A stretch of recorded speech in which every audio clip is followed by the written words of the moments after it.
towards common prosperity, the Nordic model and beyond.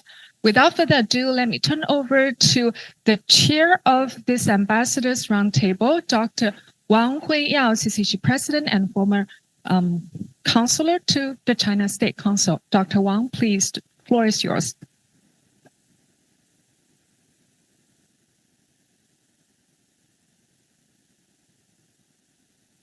So, good morning, Your Excellencies and distinguished roundtable guests, and of course, we have so many friends join us, from think tanks, from media, from scholars, universities. So it's really great to welcome you all to the CCG today.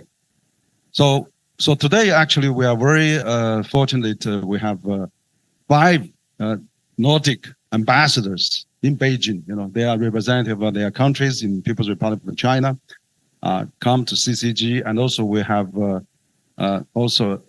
our Chinese representative here as well today to participate in a dialogue in a roundtable called the Passes Towards Common Prosperity, the Nordic Models and Beyond.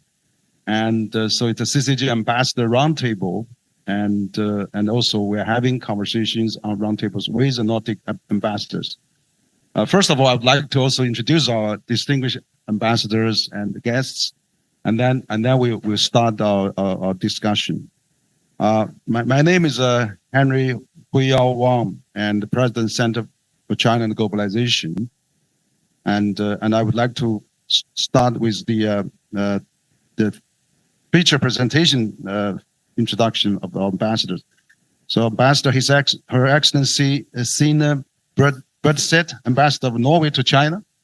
Actually, Ambassador Sine, we were actually initiated this roundtable quite a few months ago, and she said, maybe we could have a roundtable to discuss the Nordic experiences, and also since China is now pursuing a common prosperity, and this would be a very good occasion to have a roundtable on this issue. So we are very pleased that finally we can make this happen. So thank you, Ambassador Sine, and also we have Her Excellency Ambassador Helena Segerland, and very pleased to have Ambassador Helena. And yesterday I went to the 500 years of Sweden celebration in the compound of Swedish embassy in Beijing. It was almost 1,000 people there. It was really very impressive celebrations.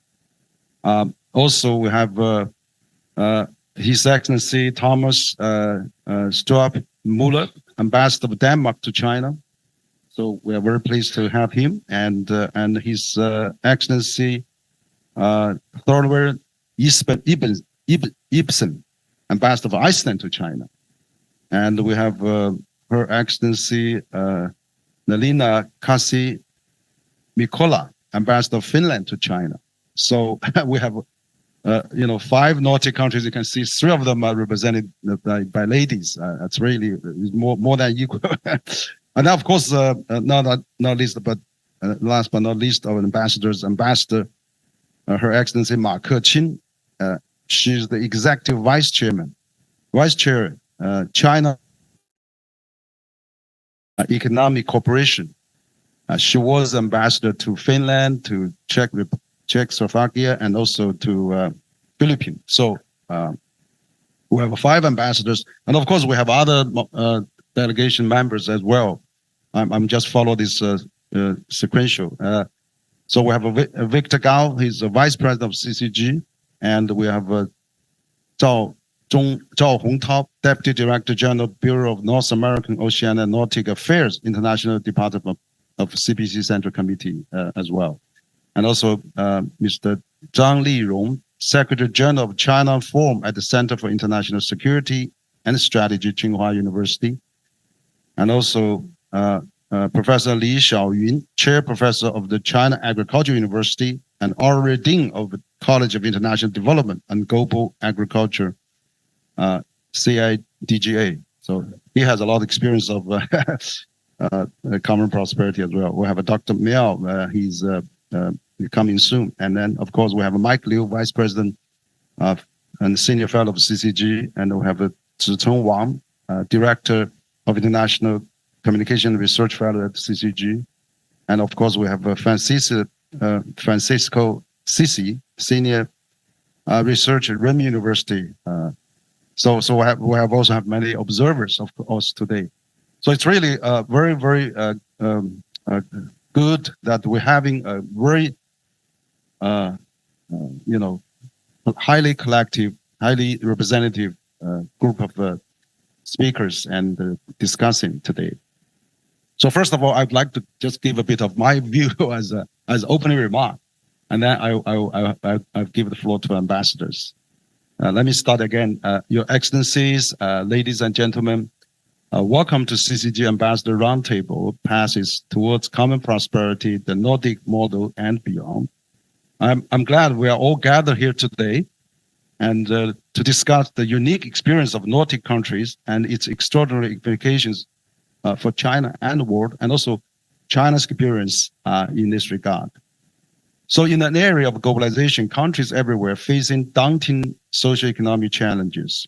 Inequality is rising, cohesion is weakening as society undergo identity crisis, as government is in search of role models for governance, equality, and social and economic policy.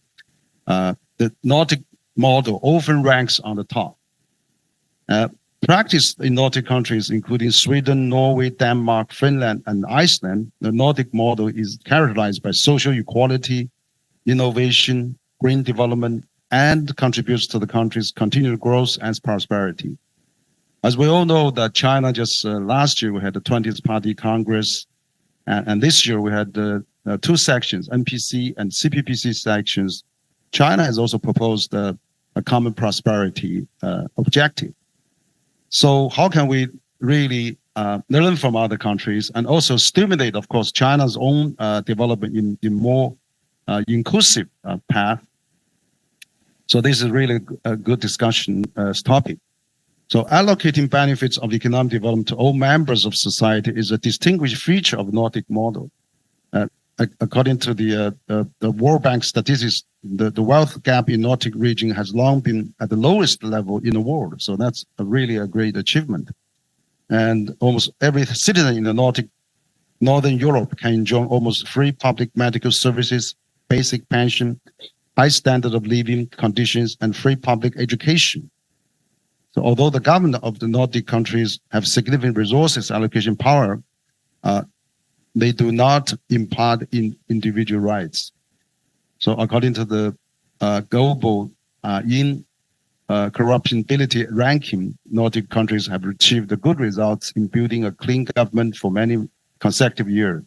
The social equality of Nordic countries is also reflected in gender equality and also many social aspects. The global gender gap reported released by the World Economic Forum compared the gender gap of more than 100 countries, showing that Nordic countries have always been the world in the pursuit of gender equality. So I think these 5 Nordic countries are really good examples of what has been achieved in the common prosperity, and also this is have a lot of stimulates, I think, for many other countries, I think also including China. And China shares with Nordic countries a drive to combine market economy and government, of course, intervention as the country seeks to transform its economic and address challenges due to unprecedented challenges and also the slowing growth in the years to come. I think the Nordic experience may shed light on possible pathways towards the national goals of common prosperity. China has done remarkably well in the last 4 decades that we have lifted 800 million people out of poverty. And now we're aimed at a new phase of pursuing a path of Chinese modernization in the years to come. And so this new path, which a big chunk of that would be the common prosperity. We still have 250 million to 300 million migrant workers living in the cities. How can we really achieve common prosperity for them is also a big challenge.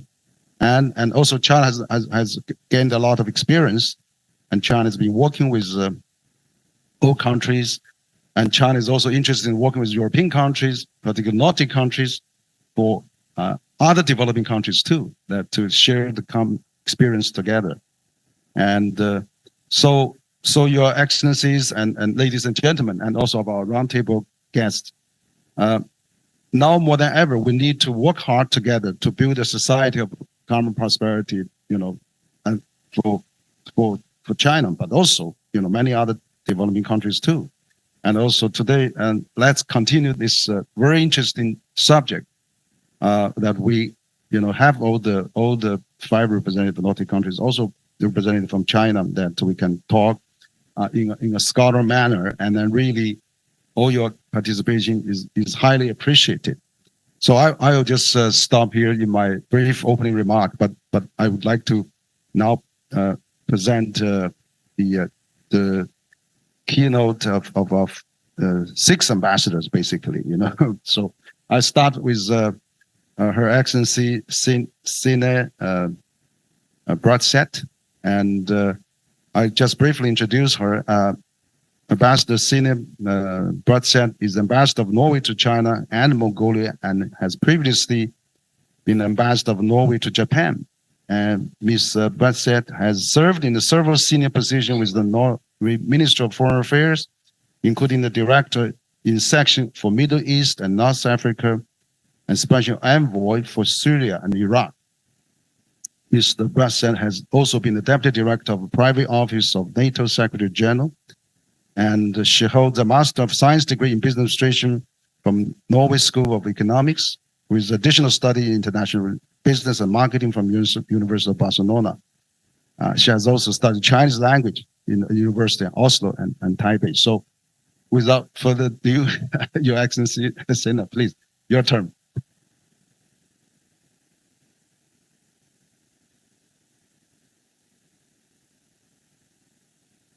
Thank you so much, Dr. Wang, dear Henry, and dear friends and colleagues.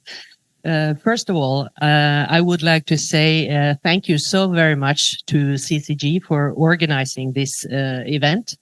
And the topic today, the Nordic model, generally refers to similarities in economic management, the organization of working life, the focus on human rights, and universal welfare services in the Nordic countries. But I think that it is not a universal or a uniform model across the Nordic countries either. But we share great similarities. And I think that you will hear also today that my colleagues, the other ambassadors, will also focus on some different topics than what I will focus on, so you get a better view of kind of the overall picture. We have a long tradition of valuable exchanges with the Chinese and Nordic experts on our respective society models.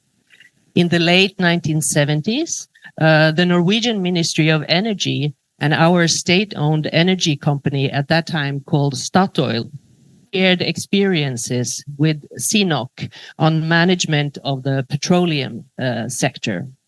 Later, we have had valuable exchanges on pension reform and gender equality. Green financing is a topic. Making relevant comparisons between China and the Nordic countries may not intuitively come across as relevant. The governance models are very different. The size of the populations are miles apart. Still, we share some of the same challenges. For example, aging population, how to tune our education systems for the future labor market, how to avoid increased inequality in our societies. So today, I would like to touch upon 3 topics central to the Norwegian governance model. The first is taxation. The second is management of petroleum resources. And the third is state ownership. If you want to understand how a country works, you should study its tax system. This is certainly true in Norway, where taxation issues are among the most hotly debated issues. And I believe the same is true also in China. Recently, I had a look at a very interesting book called Governing and Ruling: The Political Logic of Taxation in China. The author points to important dilemmas that China is facing around taxation and economic growth, taxation and representation, as well as relationships between central versus regional and local authorities. For Norway's sake, our tax system is indispensable for securing strong governance finances that fuel a sustainable welfare state. Openness and transparency in the tax systems are essential values. Although Norway has been blessed with abundant petroleum and natural resources, we say that our workforce is seen as the country's most important resource.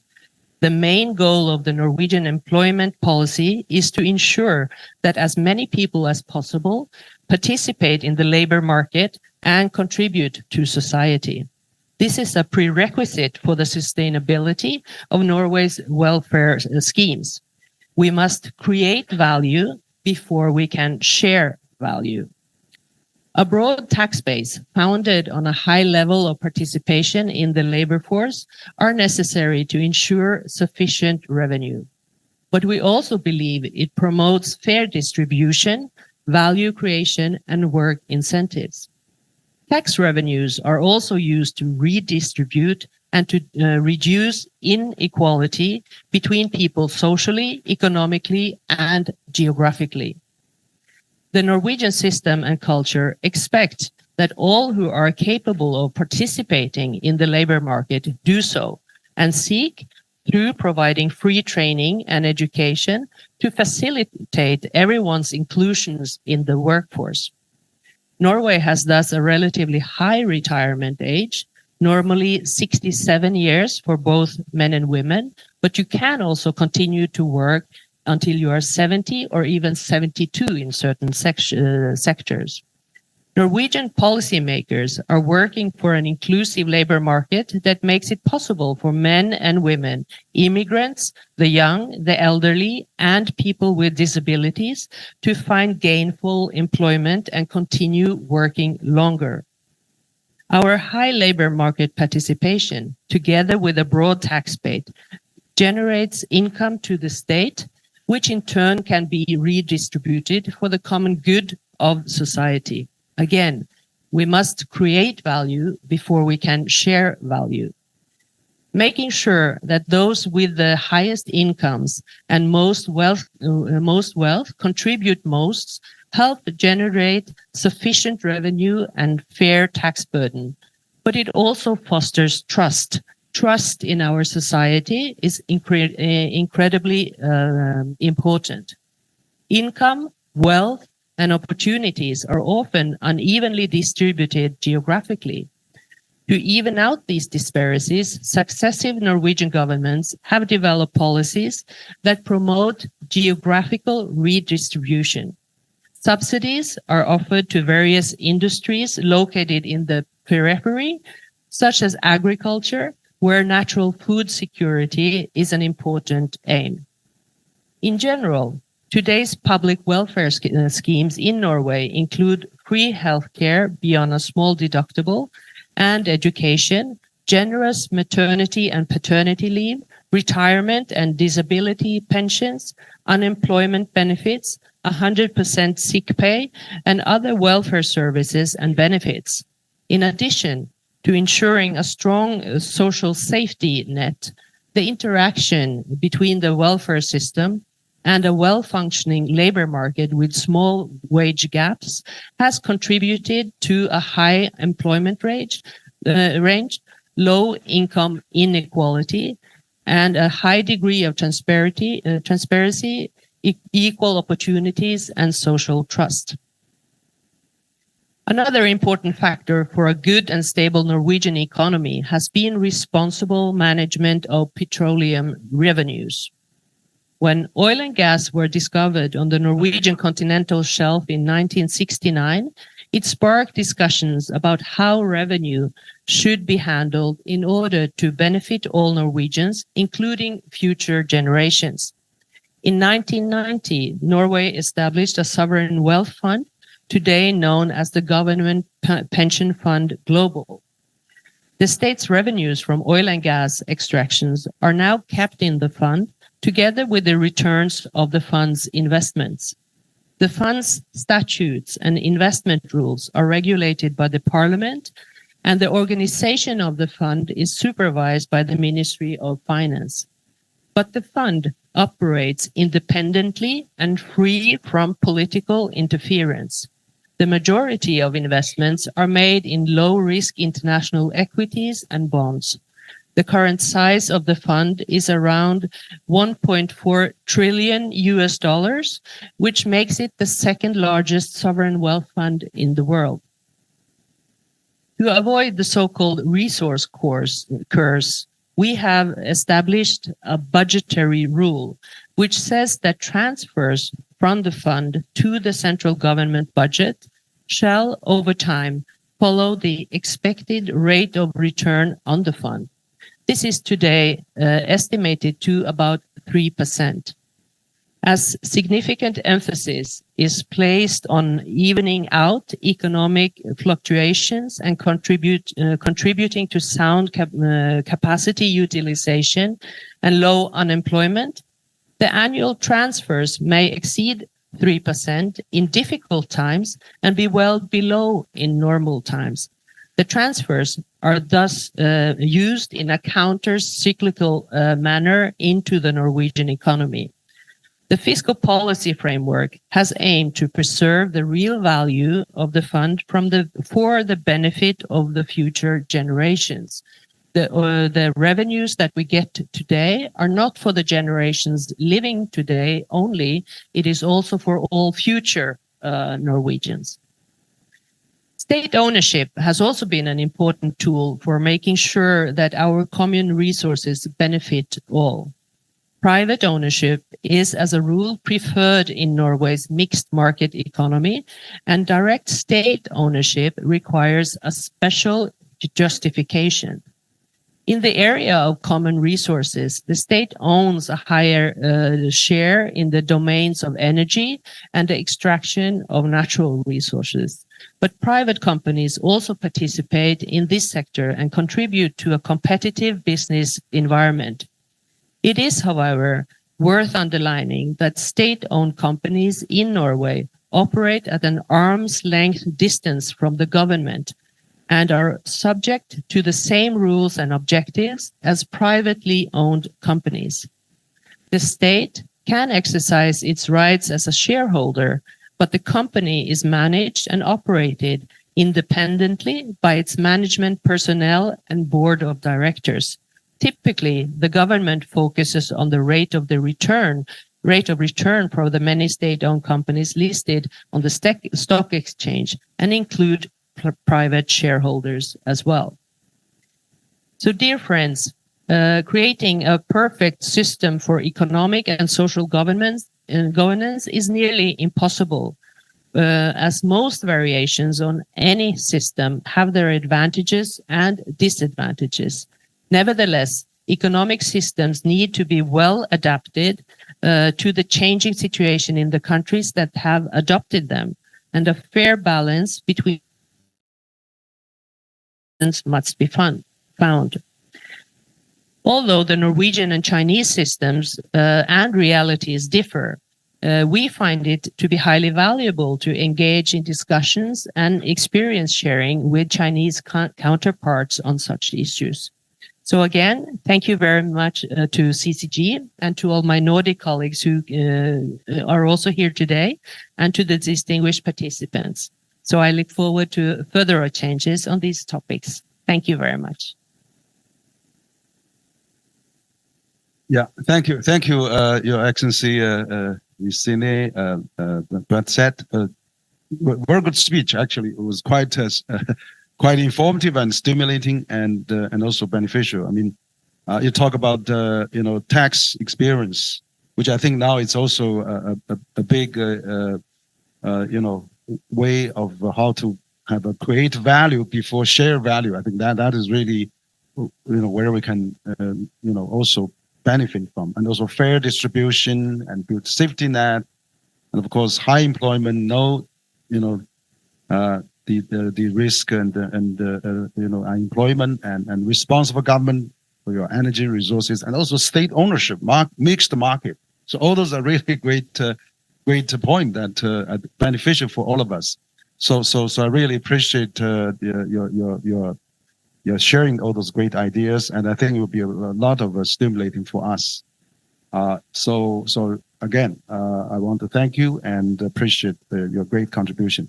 So now I would like to, certainly we'll have more discussion, but I'd like to turn our next speaker. We have Ambassador, Her Excellency Helena Segerland. And Ambassador Helena is a Swedish diplomat and of course is a current Swedish ambassador to China. She has previously been ambassador in Tehran and Kuala Lumpur, and head of Foreign Ministry's Asia and Oceania unit, and served as the embassy in Hanoi, Helsinki, and Rome. And also from the yesterday event, I'm happy to know that Ambassador Helena will be the ambassador to Paris for the UNESCO, OECD, and many international organizations in France. So very, very good that we got her before her departure.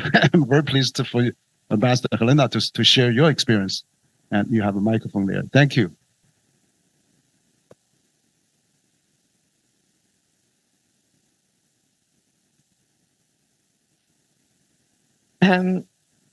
Good morning, everybody, and thank you for inviting me for this event today. And the topic of my intervention today is addressing the demographic challenge in Sweden from an economic perspective. When we talk about demographic challenges, overpopulation is still a major one. And human population has grown beyond Earth's sustainable means. We are consuming more resources than our planet can regenerate, with devastating consequences. And this goes particularly for richer countries like my own. More people means an increased demand for food, water, housing, energy, healthcare, transportation, and more. And all that consumption contributes to ecological degradation, increased conflicts, and a higher risk of large-scale disasters like pandemics. This is a very important topic and one of its own. It's how to grow the world's population sustainably. But the demographic challenge that I wish to talk about today is from an economic perspective, because many countries are grappling with lower birth rates and aging populations, which increases costs to the economy, increased pressure on health services, increased competition for jobs, or decreased participation in the workforce, potentially less funding for young people, and an increased dependency ratio. I have some slides for you, but I'm not sure how to work this. Oh, it's okay. Yeah, thank you. I think I can maybe manage this.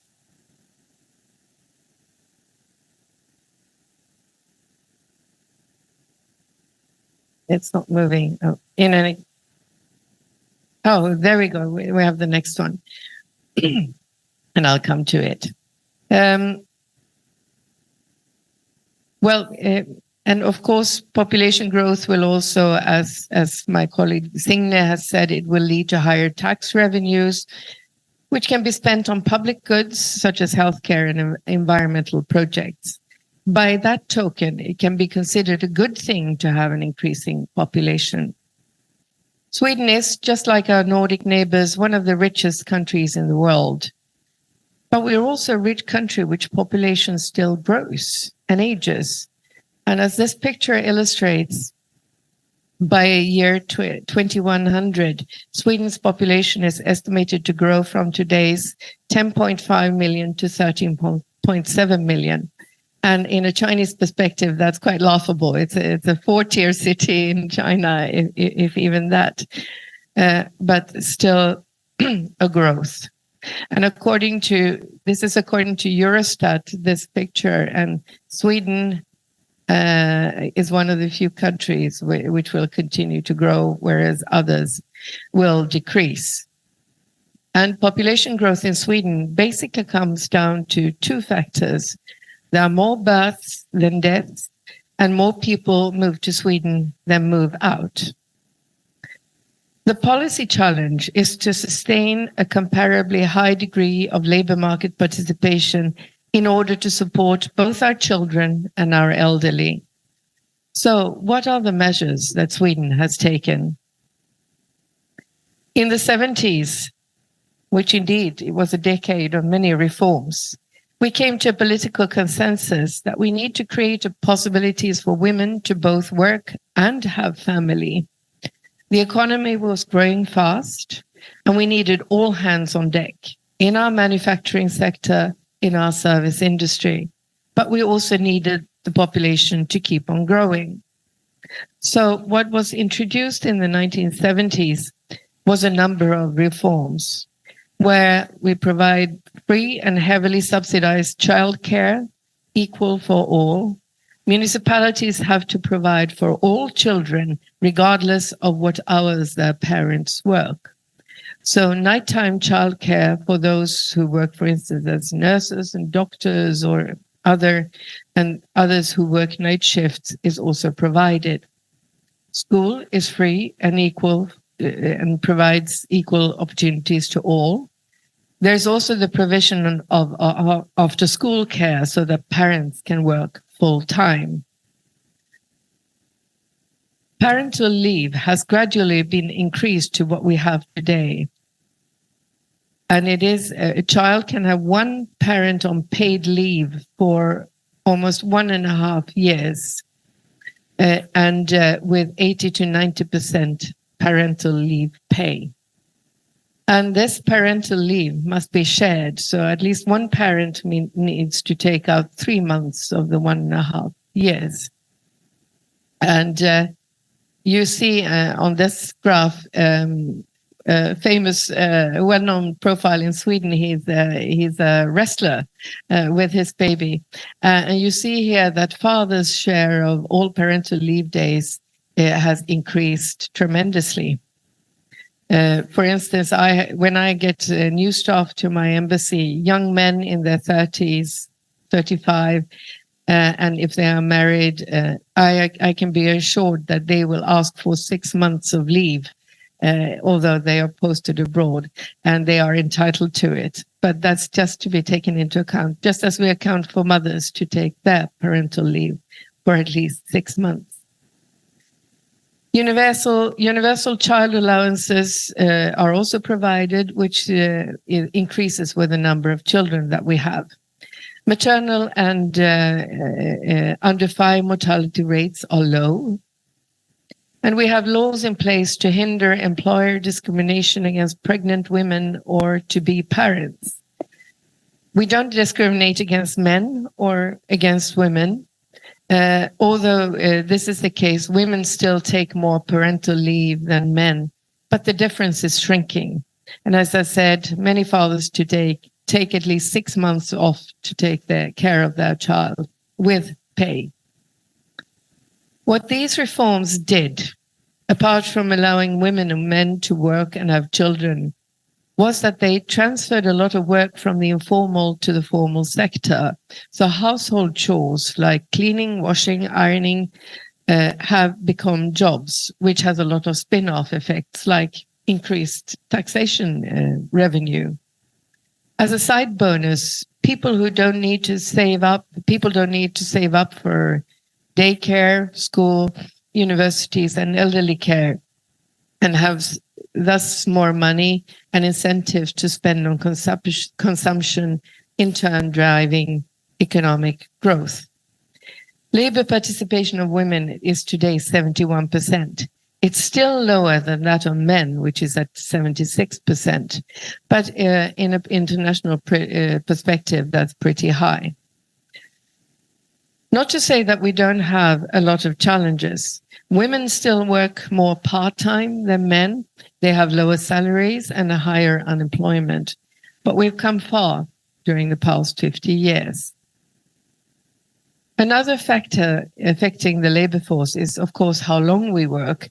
We are fortunate enough to have people living longer and healthier lives.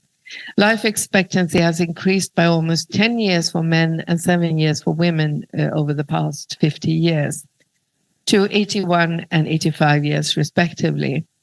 But that also means that older people need to be supported financially for a longer time, unless they work longer, which is exactly what they're doing in Sweden. The earliest you can retire today and receive public pension is 63 years of age. And you have the right to choose to work until 69. If both you and your employer wants, you can also continue longer than that. Retirement age is constantly raised in pace with life expectancy, and you have economic incentives for working as long as possible. The longer you work, the higher your pension will be. And there is general political agreement that this is a good system, even though one challenge is to improve working conditions for those who carry out physically demanding occupational activities. For example, women who work as nurses with long hours and heavy lifting of patients, or others can have bodies and others. And we want to ensure that they have bodies and minds in shape to enjoy retirement after 45 years of working. And then, of course, we have immigration. And can I have the next slide, please? Thank you. Because despite all our advances, the fertility rate in Sweden is now 1.6%, or 1.6 per woman. And higher than that in most other developed countries, but still not high enough to tip the scale in favor of a population growth in the long run, even though more babies are right now born than people die. In the 60s and 70s, during our manufacturing boom, we would never have been able to make it without immigrants from our Finnish neighbors and from Southern Europe. Today, we have newly arrived refugees from war zones such as Afghanistan, Iraq, Syria, Eritrea, and Ukraine, who are working in our services sector, taking care of our elderly and our children. Others are highly skilled immigrants advancing our technological and scientific development. Although there's no lack of challenges, they largely contribute to how we have overcome the demographic challenge that so many countries meet at a certain level of economic development. About 20% of Sweden's population is born abroad, and this is basically counting in 2 generations. So I, for instance, is part of that immigrant population, the 20% of the Swedish population, because my parents are born abroad. They are born in Finland and came to Sweden to find work in the 50s and 60s, as was shown in one of the earlier slides. So, in short, there is not one simple solution to address the demographic challenge, but there are many measures that can be taken that combined can come a long way. Thank you very much. Great. Thank you, Ambassador Helena Sutherland. That's an excellent point. I mean, China is having this population. Also, last year we had a net growth of 400,000, first time in history. So it's a challenge. Now the government has already opened the child policy, but young people don't like to have kids anymore. So your experience, I think, is also very relevant. About parent leaving pay, up to 6 months. I was quite surprised to hear that. That's a very, very good universal child allowance, and also immigration. 23% of the people in Sweden was not born in Sweden. That's a huge chunk, and so that shows how you tackle this aging issue, and that certainly has something for us to learn and to stimulate our thinking as well. So again, this is another very interesting perspective. Thank you, Ambassador Hina, very much.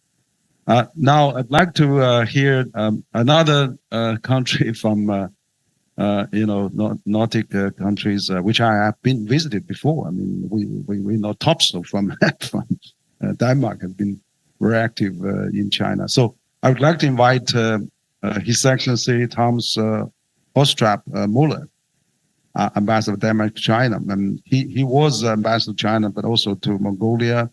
And I know he has served in the Ministry of Foreign Affairs for a long time, and was Ambassador to Poland and Undersecretary of the Resources Operation for the Ministry of Foreign Affairs.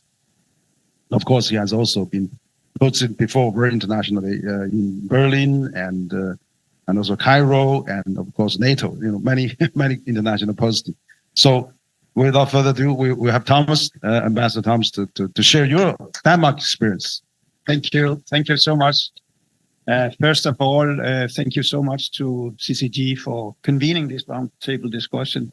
I think it's very interesting. I think there's a lot to learn mutually. So I hope we have a good discussion afterwards as well. But the first thing that came into my mind when I heard about today's topic was the concept of trust. And of course, trust is not inherently a Nordic idea, or it's not indeed a foreign concept in China. But nor is trust with a single meaning. We can actually talk about different types of trust. One type is what we could call individual trust. That is a trust in someone you already know.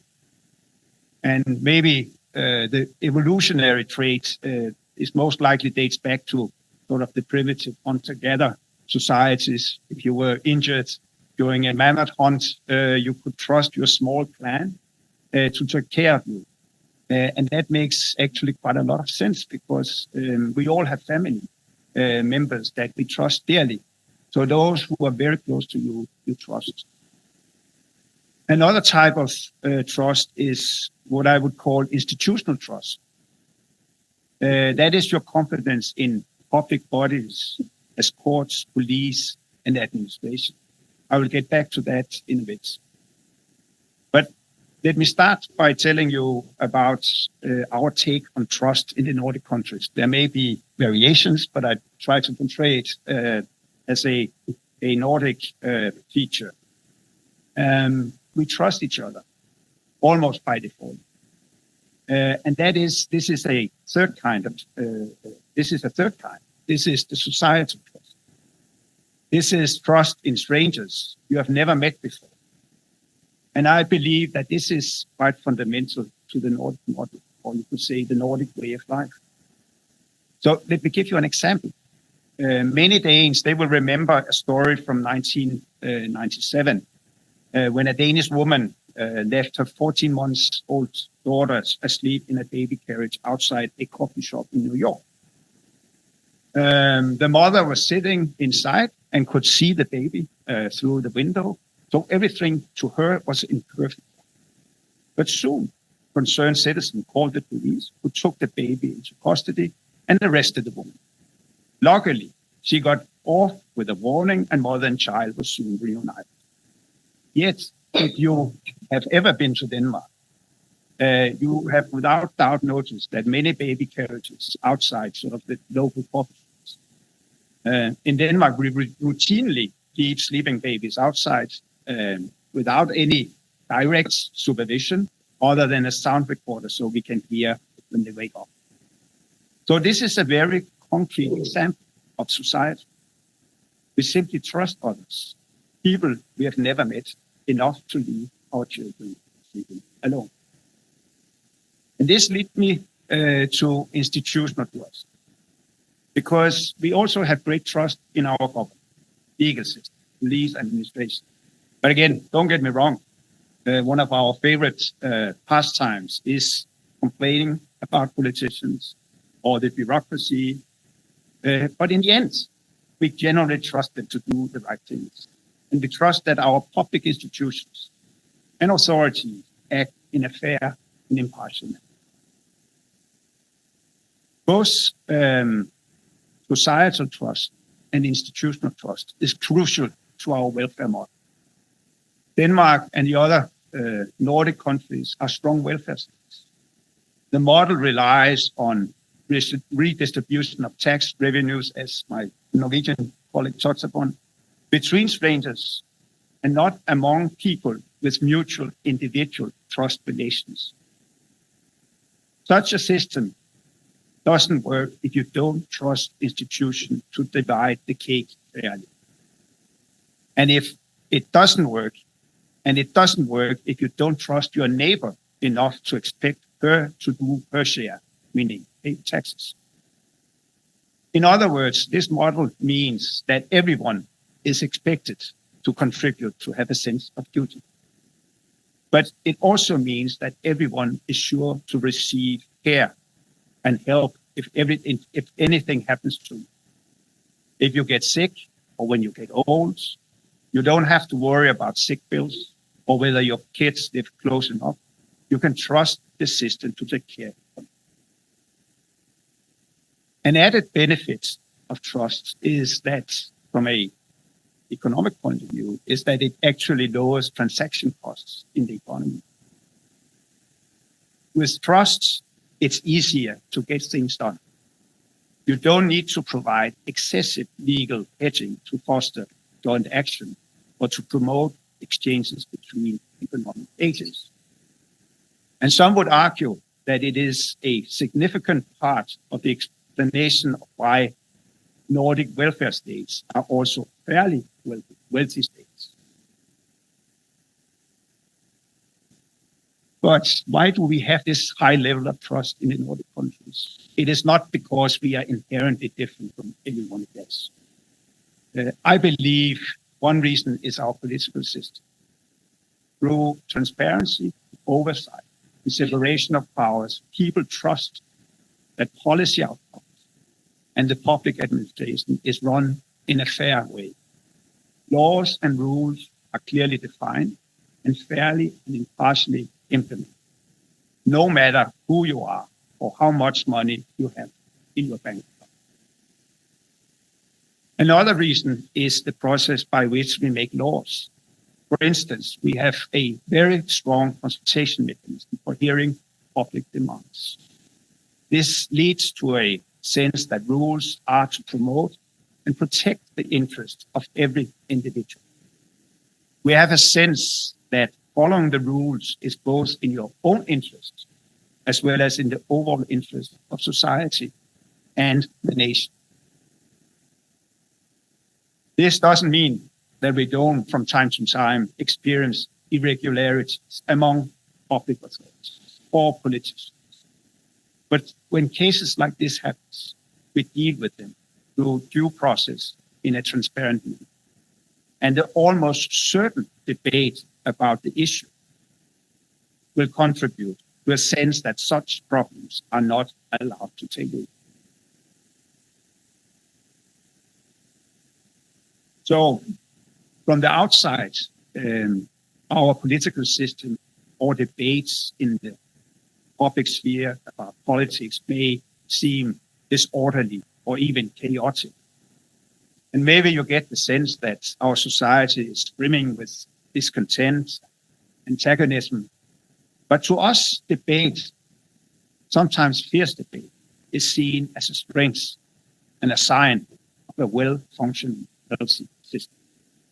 As such, debate, diverse opinions don't undermine the system. Rather, it actually contributes to trust in the system and between all of us. Thank you.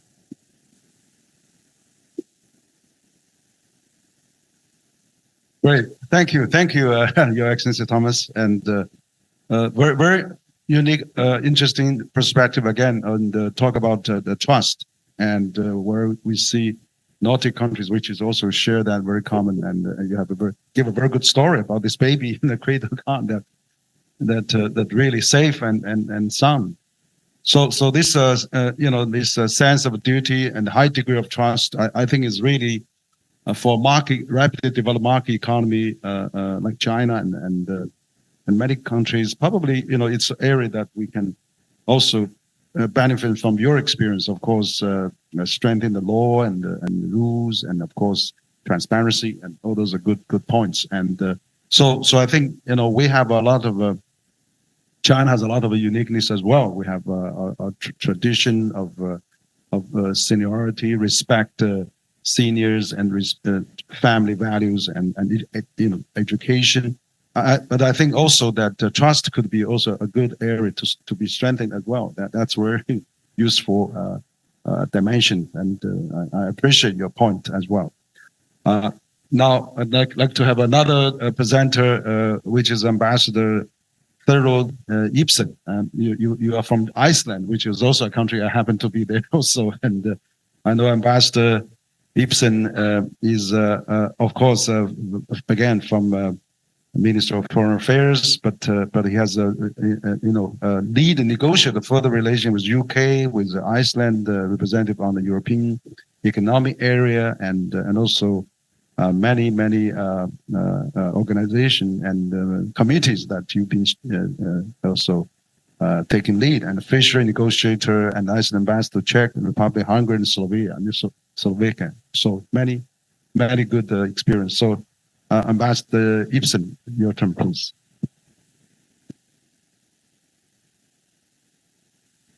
Thank you very much, Henry, and thank you for the initiative of inviting us to speak here today and be with you today and share our views with you. And it's a good initiative. Dear colleagues, dear friends, I wanted to devote my intervention to two observations. One is what I would like to call the Nordic analytical approach. And the second is our experience with sustainability, or what we have learned from trying to build a sustainable society, and to draw some lessons learned from our experience. I think it's important to bring out the analytical side of the Nordic thinking, because we are analyzing the world order here today, and we are trying to address how to address issues that we are all commonly dealing with. Now, the Nordics, as you have noticed, are very pragmatic. We avoid using strong words in our analysis of state of affairs, because we think to dramatize and use dramatized language is not helpful, and in fact can be dangerous, and it can encourage reactions and solutions that are neither useful or peaceful. Thus, instead of drawing up a dramatic picture of the challenges of the world community is facing today, we approach the challenges with a pragmatic and analytical mind, with a view of solving the problems. As a Nordic, I thus take issue with such broad stroke generalizations that we are living in an area of a crisis. We are certainly facing important challenges and changes, but we are not facing crisis. And certainly not a multitude of crises. Our institutions, society, and economy have not become dysfunctional. And neither our societies nor the world order are at the brink of collapsing or being transformed into a new social order or world order. On the contrary, we, at least in the Nordic countries and in Europe, we have efficient democratic governance that constantly addresses income disparity and other socioeconomic challenges through fiscal policy, the education system, healthcare, and the welfare system. We also like diversity in Europe, and we have a long-standing democratic tradition, institutions, and independent media that foster cohesion to free and transparent political discussion. Furthermore, we have decades of experience of resolving environmental problems, and we lead international cooperation to protect the environment and promote sustainable development. And finally, our security architecture, especially in NATO, has proven to be one of the most cohesive, capable, and committed collective defense alliance in the world. It safeguards our way of life, our freedom, and our security. This has been particularly very important since the Russian brutal and illegal invasion of Ukraine. This said about the analytic approach of the Nordics, I want to turn to Iceland and our experience of sustainability and try to draw a few lessons from our practices. Now, like our Nordic relatives and brothers and sisters, Iceland is an affluent, dynamic, and democratic island country. We enjoy one of the highest living standards in the world, and as a Nordic country, Iceland has an egalitarian society characterized by social inclusion, economic fairness, and gender equality. We built our affluence by adopting an open, export-oriented market economy and by developing the use of our natural resources into successful, competitive export industries. Relying as we do on our natural resources, we have learned the importance of protecting our environment and using our natural resources sustainably. With sustainable resource management, we secure more stable economy and long-term economic growth, as well as more equal distribution of economic rewards and social benefits. Moreover, by focusing on sustainability, the unleashed innovation and growth of green practices and low-carbon technologies that have brought Icelandic companies to the global market and indeed to China. And in this area, we have had a very successful and good cooperation with China. I will not cover that today. I've already addressed that in an article that is going to be published by CCG in the fall, and where I cover the green cooperation of Iceland and China. However, the transformation, or to transform the economy to sustainability, is often easier said than done. In our experience, we have learned a few things.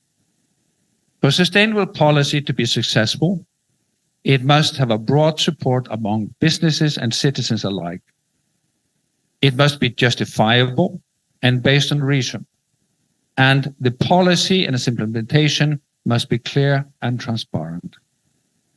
In other words, both businesses and citizens must understand the need for the policy, see their interest in implementing the policy, and be able to trust that its application is equitable, inclusive, and just. A few conditions for successful sustainability from our experience is that the policy must bring win-win for businesses and people as well as for the environment. The regulatory framework must therefore encourage sustainable business practices, including through economic rewards. And the social and economic needs of communities must be met with secure employment. Businesses and people must have ownership of the policy. That is, the policy and the measures must be developed with direct involvement of representatives of the relevant interest groups and stakeholders, and the policy must be subject to public consultations. Furthermore, the policy must be justifiable on the basis of reason. Thus, the environmental measures and decisions related to the management of natural resources must be based on best available scientific knowledge. Lastly, but not the least, the policy and its implementation must be clear and transparent. Citizens and businesses must be able to see and verify that the sustainable policy is working and applied in a just and equitable manner. Number of tools secures such transparency that we could mention a few, including publicly available environmental data, peer-reviewed environmental performance reviews of government policies, corporate environmental disclosure, reliable labeling for consumers, including eco-labels, and environmental impact assessments of projects. To conclude with a few keywords that we can discuss further during our roundtable after this presentation. In our experience, sustainability requires independent and peer-reviewed science. It has to be economically efficient and beneficial. It has to be socially equitable and just. It must involve ownership and direct participation of all stakeholders, citizens, businesses, and interest groups. And it must be transparent to ensure trust. I thank you for your attention. Thank you, Ambassador Ibsen. Very interesting point again. Also that you emphasized the Nordic and analytical approach, which is really, I think, Iceland is a good example of how you get the business, citizens, and environment coexist, peacefully, harmony, and that's really a great case study. I think we can also learn a lot from, and also you mentioned about peer review on many things. That's also interesting. I think that really to stimulate the professionals to participate in this analytical approach, which make all the policy more sound and more applicable. So thank you again for your sharing as well. Now we have a final ambassador from Nordic countries. Her Excellency Lina Karsia Mikola, good friend, ambassador from Finland to China, and of course she's appointed by the president of Finland to the ambassador to China, but also before that, you worked in the director as the Middle East and Africa in the Department of Minister of Foreign Affairs, but also you also posted many positions in Brussels and Kampala, Athens, and Budapest. So also a veteran diplomat from Finland. So we'd like to hear from you, Ambassador Mikola, please.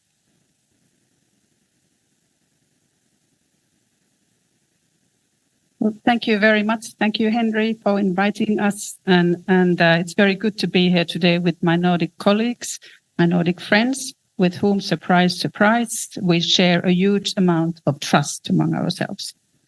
I will talk shortly about Finnish education system, and in particular of educational equality. And I think that I will concentrate on the Finnish system, but we all already know after listening to my colleagues that the issue of equality is very important for all of us in every country's educational system also.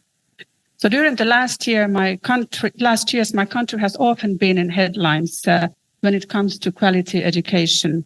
According to many international surveys and studies, we have indeed done quite well in improving equal and quality education for all.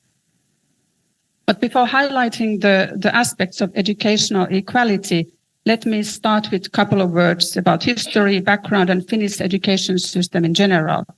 In the end, I will also address the issue of vocational education, which I think is essential when building a society for all, society for equal opportunities.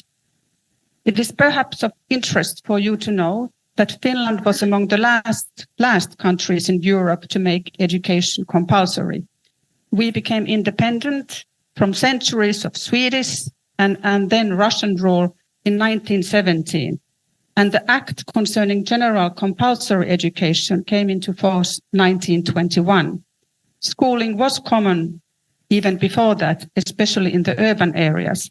However, in the countryside, where majority of Finns those days lived, schooling of children was less common. And this also relates to my own family background. My grandmother was born in a village in 1906. She never went to school. Anyhow, the Act from 1921 aimed to do away with the educational inequality between towns and countryside. And the idea of educational equality has remained one of the guiding principles in our education system ever since. Talking about equality, it consists of two dimensions, fairness and inclusion. Fairness means reducing the socio-economic barriers. while inclusion is to ensure basic standards of education to all. We don't live in a perfect world, and it would be hypocritical to claim that we or somebody else has achieved a complete equality through education.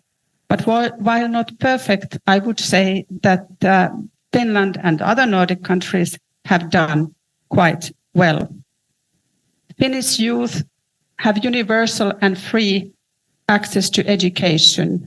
Not students' gender or school's language of instructions explains very small part of the difference in skills during his or her educational path. Whether the student comes from the capital area or from the sparsely populated northern part of the country doesn't make a real difference when evaluating skills or academic achievements. The successes that we have had didn't happen overnight 102 years ago. It has taken many decades to achieve. There's been series of reforms and responses also to changing economic needs.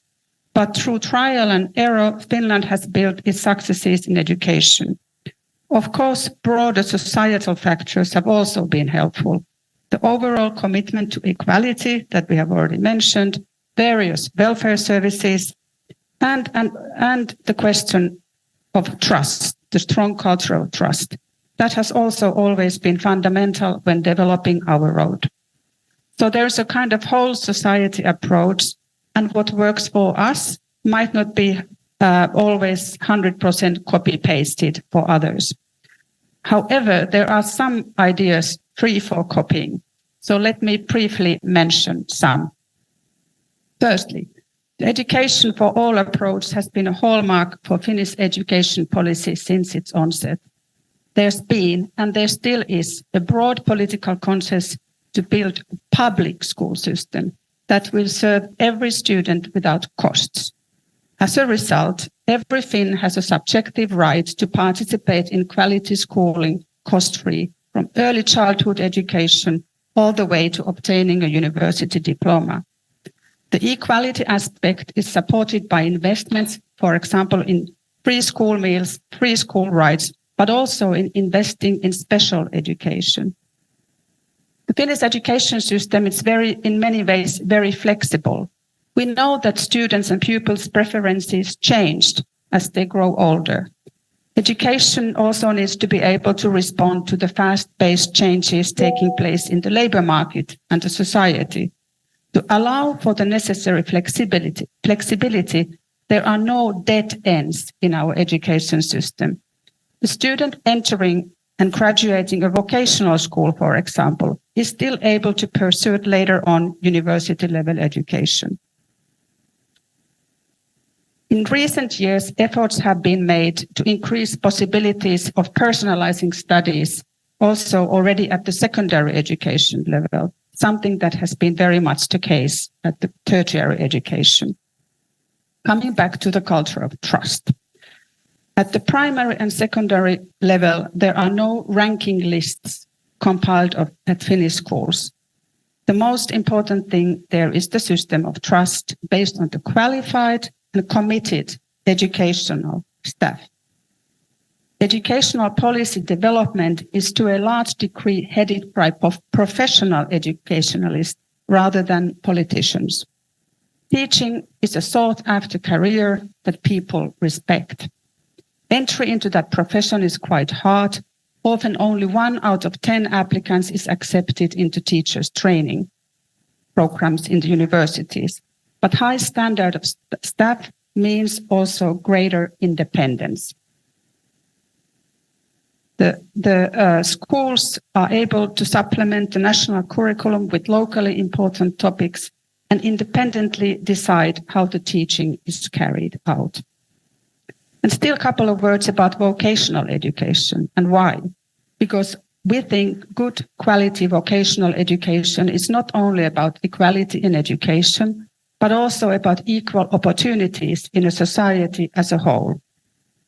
The development of Finland's vocational education system has parts in our history. After the Second World War, Finland had to pay huge reparations to Soviet Union.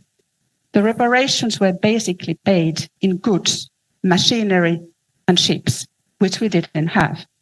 In order to have all those goods, machinery and ships, we needed significantly adjust our industrial production, which meant that we also meant significant amount of skilled and qualified workers. And that was the stepping stone for our vocational education school and appreciation of them. Nowadays, it takes about 3 years to get a vocational degree. The training is to provide the necessary skills for working life. But not only that, the education also supports students' growth as individuals and responsible members of the society. It is characteristics to Finnish system that about half of the students choose vocational education as their secondary education. So to conclude, we Finns, as other Nordics we have heard, we're usually quite pragmatic and level-headed people. We're equally level-headed and realistic about the challenges and problems facing our education system. The picture is not always rosy, and one must admit that during the recent years, there have been regional differences in educational inequality have grown. Also, the skills between students and schools have grown somewhat. However, from an international perspective, the differences between schools and students are still quite moderate in Finland. But when seeing inequality, we take it very seriously. The equality in education mirrors very much the equality in the society as a whole, and also the social cohesion that we, for the 6th time now, the happiest country in the world, so much value. And one more thing on a personal note, which perhaps explain a bit the thinking of education in Finland. During one of my previous postings, an educational expert from that country asked my older son, who was 15 that time, so what's the difference between the international school that he attended that time and the Finnish school that he, before the international school, attended? So my 15-year-old son explained that in this international school, we prepare for academic excellence, but in my Finnish school, we prepared for life. Thank you.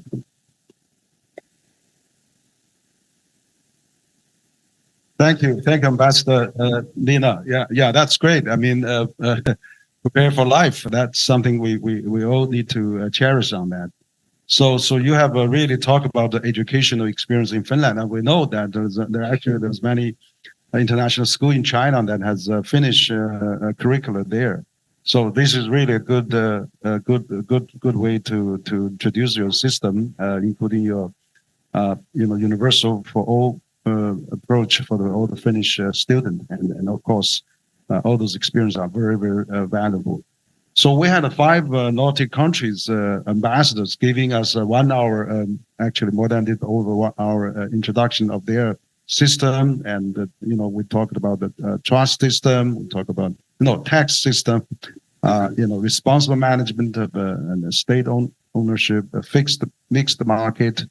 And also population growth, which is a very big agenda for China, and trust, social trust, societal trust, institutional trust, and of course we have also the analytical approach that we talked about, peer review, for example, and of course education. So all those elements have put together a whole picture of what has been doing well in Nordic countries. So I would like to, from think tank point of view, we'd like to study more, and we'd like to, summarize all the good points that the path that Nordic countries has taken.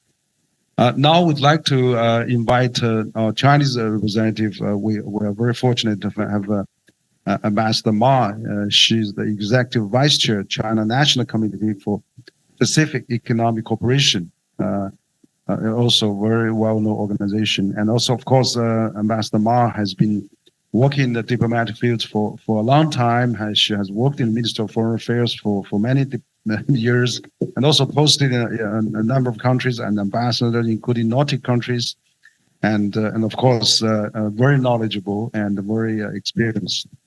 So we are very honored that Ambassador Ma can personally attending, and I would like to have your perspective on China's experience as well. Thank you, Ambassador Ma. Thank you, Chair, for your introduction. Good morning, everybody. And I would like to also thank the Nordic ambassadors for your introduction of the Nordic perceptions and practices for the common prosperity. Here, I would like to share with you my personal understanding of China's drive for common prosperity. So in the past 100 years and more, China has gone through an arduous and extraordinary transition from a poor country to a moderately prosperous one. Under the leadership of the CPC, China has found a path to modernization. In a short span of several decades, China has realized industrialization and has turned an impoverished and backward land into the world's second largest economy, top trader in goods, biggest holder of foreign exchange reserves, and biggest manufacturer. Chinese modernization is the modernization of common prosperity for all. Achieving common prosperity is a defining feature of socialism with Chinese characteristics. As an ancient Chinese scholar observed, governance is all about enriching the people. We have perceived that neither poverty nor polarization is socialism. Only common prosperity is socialism. The challenges we have been facing are a huge population, a weak economic foundation, and uneven development. Our per capita GDP ranked fairly low among countries in the world. The leadership of the CPC is the essential in our drive for common prosperity. Under the guidance of the CPC, we have adhered to the people first and people-centered philosophy and identified the principal contradiction facing China's society as that between unbalanced and inadequate development and the people's ever-growing needs for a better life. Closing this gap is the focus of all our initiatives. Since the reform and opening up, especially since the 18th Party Congress in 2013, poverty alleviation has been accelerated. By now, over 800 million people have been lifted out of poverty, and the middle income group enlarged to over 400 million people. We have won the critical battle against absolute poverty and finished building a moderately prosperous society in all respects. Nowadays, per capita GDP has risen to 81,000 yuan. Over 1 billion people are under the coverage of basic old age insurance, and basic medical insurance covers 95% of the population. Life expectancy has reached to 78.2 years. We have put in place the world's largest compulsory education system, social security system, and medical and health system. The sense of fulfillment, happiness, and security of people continue to grow. We are now intensifying our efforts to achieve common prosperity. The common prosperity we have in mind aims to better meet people's needs for a better life. It aims to achieve overall prosperity and prosperity for all. This will involve a long historical process, so many challenges still lie ahead.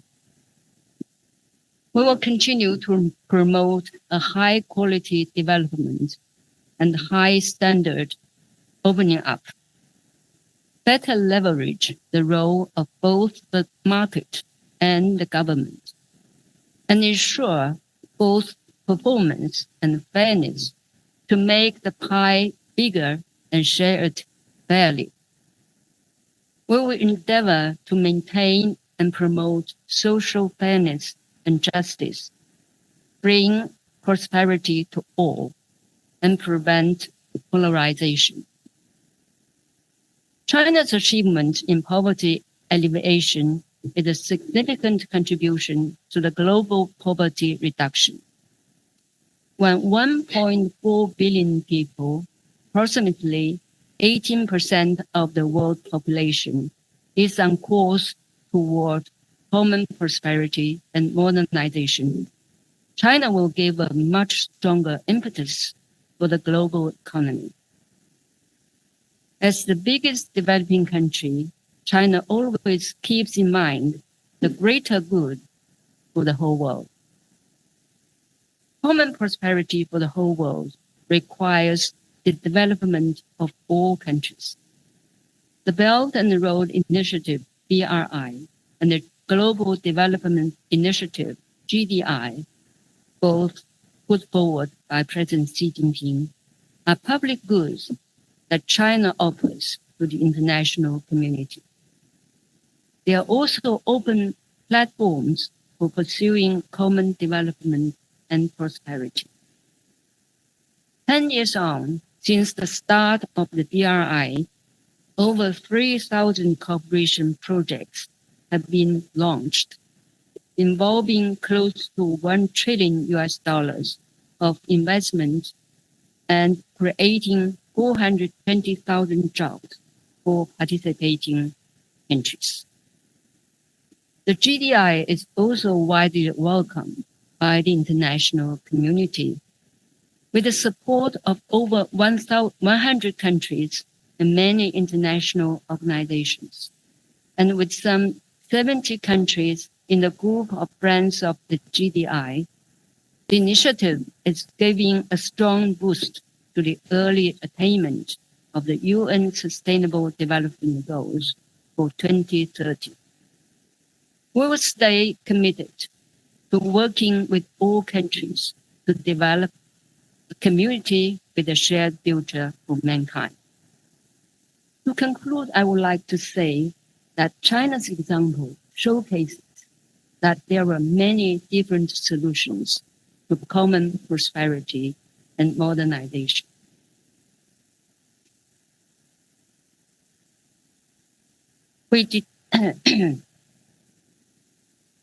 So any country can achieve it as long as the path suits its conditions and answers the need of its people for development.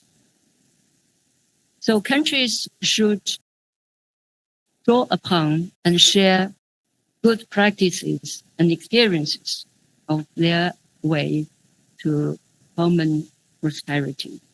So today is a very good opportunity for that reason. So thank you very much for the organizers and participants, and thank you for your attention. Thank you, Ambassador Ma, and for your excellent, overview, and also your unique perspective on the Chinese path and also the Chinese way of approaching common prosperity. So this is really very impressive. I think in the last four decades, China built the world's largest education system, world's largest healthcare system, and the largest social security system, even though some still at the primitive stage. But that's exactly the point, that we need to learn from each other. And then that's why I think all the Nordic experience has been also very stimulating for while we build this such a largest system in the world, which is for 1.4 billion people, a remarkable growth that has we all have to contribute to the world prosperity, and it's very important that we share this experience together. a very senior expert going to participate in discussion. I'll pass this chair to Victor Gao, CCG Vice President, but also formerly worked with Minister of Foreign Affairs, and at one point in time he was also interpreter for Deng Xiaoping, and so we'll have Victor to chair the following roundtable section. Thank you, Henry. I would like to thank all the 5 Nordic ambassadors and Ambassador Ma, of course, once again for honoring CCG with your presence and with your very important discussions. Time is short, so let's go directly to the panel discussions. But since Henry mentioned Deng Xiaoping, I was thinking, how should the Nordic experience be described by Deng Xiaoping? Probably he would say it's socialism with Nordic characteristics. Or in another way, which could be equally eloquent, it is capitalism with Nordic experience. And I think from the Chinese perspective, many of us will be tempted to say, wow, this is socialism. Or at least the Nordic experience probably has higher level of or higher degree of socialism than the Chinese socialism with Chinese characteristics. And now we are living in the new era headed by Xi Jinping. He called it socialism with Chinese characteristics in the new era. And I think Ambassador Ma is absolutely right in setting the tone as to how China is promoting our own modernization, industrialization. However, I think we really can learn so much from the Nordic experience. I've been fortunate to have visited all the 5 Nordic countries. I've traveled as far away as to Tromsø and Kirkenes, all the way up in the Arctic. And I always wanted to go back. So let's go directly to the list of our very distinguished Chinese panelists. I would start with Mr. Zhao Hongtao, Deputy Director General of the Bureau of North America, Oceania, and Nordic experiences in the Nordic affairs in the International Department of the CPC Central Committee. And I'm also curious as to how they group North America, Oceania, and Nordic affairs together in one unit. But that's for another day, maybe. So, Mr. Zhao, you have the floor. Thank you. Thank you, Victor. That's really a challenge for us. First of all, I would like to thank CCG for holding this event, which surely will enhance the mutual learning between China and Nordic countries along the path in pursuit of common prosperity. Nordic countries are forerunner in pursuit, but in terms of a common prosperity, we know the Nordic countries have the lowest Gini coefficient among the at least OECD countries. And as the ambassadors have mentioned, that the Nordic countries established a universal welfare system and explore many innovative measures to improve the efficiency of public service sectors. I still recall vividly the education voucher system in Sweden. And recently I read a lot about the universal basic income experiment in Finland, which is very interesting, and we keep close eye on that. And as to China, the 20th National Congress of CPC declares that CPC will advance Chinese modernization to realize the rejuvenation of Chinese nation. And one of the distinguishing features of Chinese modernization is common prosperity for all. And now the roadmap for advancing the common prosperity has already been drawn. And roughly speaking, we will march along several lines of operation. The first is that we will try our best to achieve high quality development. And as we have always said, just as happy life is achieved through hard work, and common prosperity can only be created with innovation and hard work. And just as your excellencies have mentioned that we need to create value first before we share them. Yeah, that's we must achieve high quality development. And the second, we need to put forward a more equitable or more evenly, more justified distribution system to narrow the gaps between individual incomes and consumption levels until they fall in appropriate range. And we will help the more low-income earners enter the middle-income bracket through creating more jobs. And the middle-income earners will reach around 800 million by 2035. That will create an olive-shaped superstructure. And another important line of operation is that we will ensure equitable access to basic public services. By basic public services, we refer to education, pension, medical care, that thing. Just as President Wang have just mentioned, we have established the largest medical care system, education system around the world, but we will try to do more. And we will gradually increase basic pension benefits for rural and urban residents. And but I also want to mention one point is that we must keep in mind maintaining the sustainability of our economic development and financial resources while we are trying to improving our basic public services. We must not be overtly ambitious or get people's hopes up too much by making promises that we are not able to keep.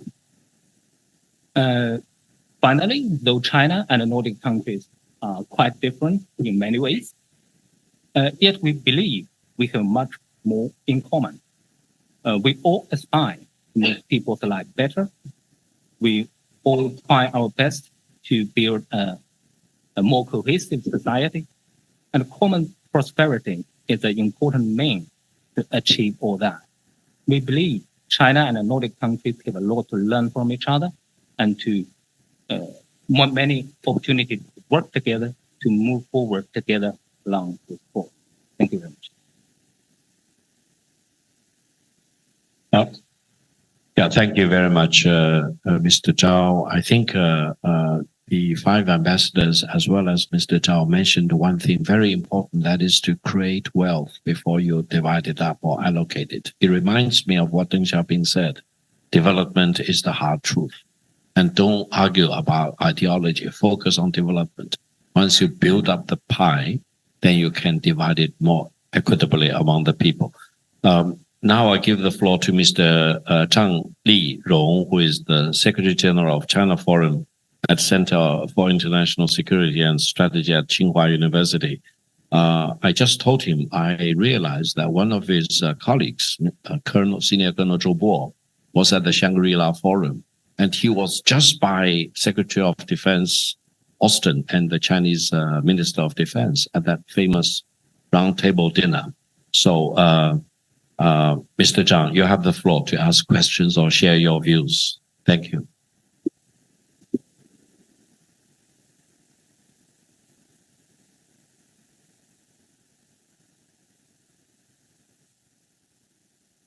Thank you, Victor. Thank you very much for inviting me to take part in this event. Your Excellencies, ambassadors, and dear colleagues, and thank you very much for the excellent presentations, which are still very enlightening, although I worked many years in Denmark as Chinese diplomat and visited all the Nordic countries several times. Due to time limit, I would like to limit to the welfare policy. We know that half a century ago, the Nordic countries gradually established the welfare system, which we call it from cradle to grave. So you have profound practice and rich experience in that. So studying them and learning from you, I think is of great significance for the improvement of the Chinese welfare system. As far as I have witnessed during the last decades, the content and Chinese welfare have been expanded.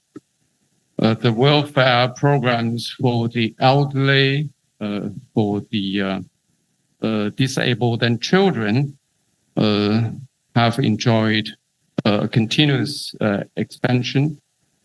And the rural social welfare systems are rapid development, and social welfare management systems a continuous optimization. For example, the subsidy scheme for the elderly has been adopted nationwide with slightly different levels from region to region. My mother-in-law, who lived in Shenzhen, enjoyed a nearly 1,000 yuan subsidy and 12 hours free service every month. And healthcare, education, and welfare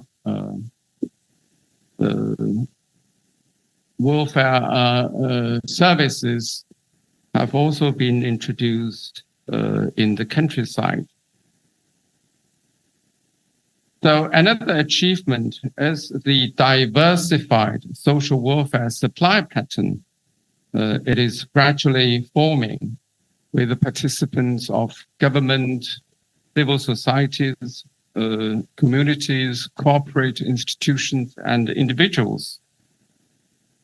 But after all, I think the development process of China's social welfare is a catch-up model for the latecomer countries.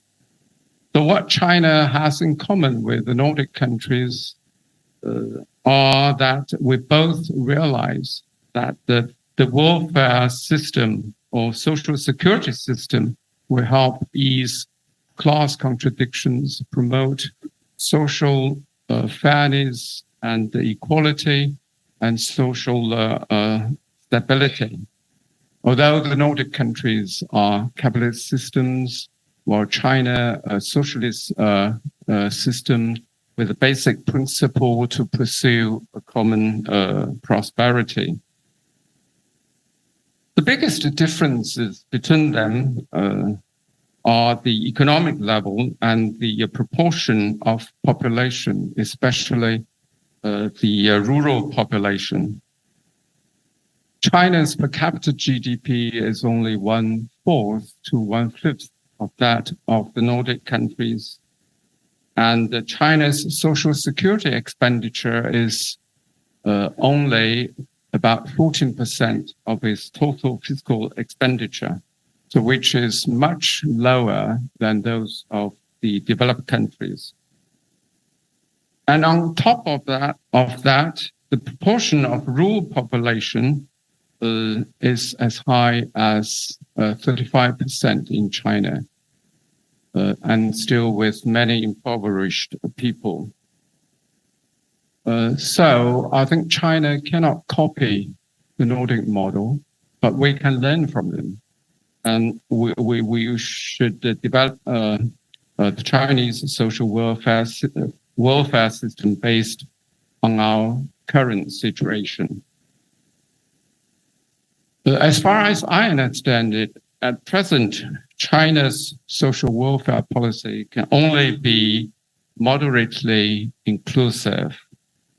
This inclusiveness is reflected in the expansion of China's social welfare from targeting vulnerable groups to the general public and expanding to the whole population.